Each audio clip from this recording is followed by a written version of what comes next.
Shalom. Hari ini kita akan renungkan kitab 2 Samuel pasal 1. Teksnya ayat 1 sampai 16 dan sudah dibagi dua paragraf. Paragraf yang pertama ayat 1 sampai 10. Seorang muda, orang Amalek, datang kepada Daud dan memberitakan tentang kematian Saul. Paragraf yang kedua ayat 11 sampai 16. Daud membunuh seorang muda, orang Amalek, sebab dia membunuh raja yang diurapi oleh Tuhan. Kesimpulannya, setelah Daud memukul kala orang Amalek dan kembali ke Ziklag, seorang muda, orang Amalek, datang dan memberitakan tentang kematian Saul. Dia berkata, "Aku membunuh dia sebab aku tahu ia tidak dapat hidup terus setelah jatuh." Dan melihatkan jejamak dan gelang raja Saul sebagai bukti.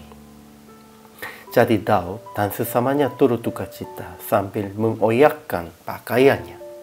Kemudian membunuh seorang muda orang Amalek, sebab dia membunuh raja yang diurapi oleh Tuhan.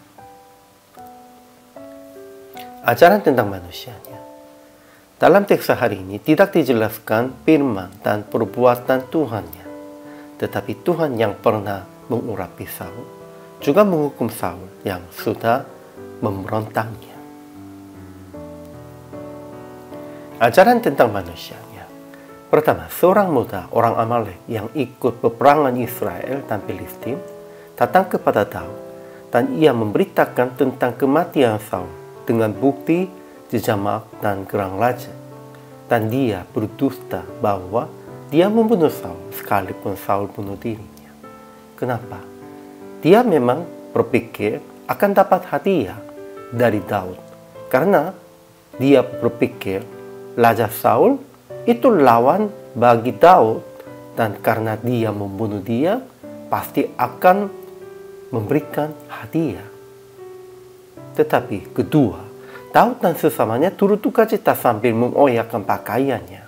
Kemudian Daud perintahkan akan membunuh seorang muda orang Amalek. Sebab dia berkata bahwa membunuh Saul yang diurapi oleh Tuhan.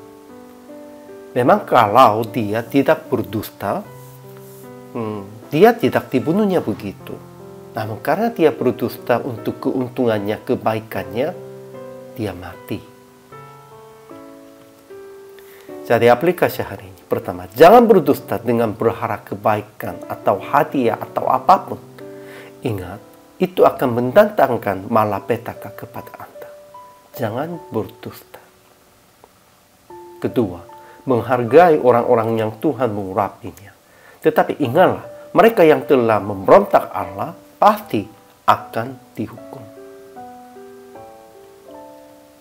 Akhirnya praktek hari ini. Jangan berdusta supaya dapat kebaikan melalui itu. Tetap memberitakan dengan kebenaran. Dan serahkan kepada Tuhan semua hal dengan percaya akan menjadi kebaikan di dalam Tuhan. Kita harus hanya berkata dengan benar-benar. Memberitakan Injil juga dengan benar-benar. Jangan tambah pun, jangan mengurangi pun. Inilah kewajiban bagi hamba Tuhan dan semua orang percaya. Hari ini juga, selama melayani, Tuhan Yesus memberkati.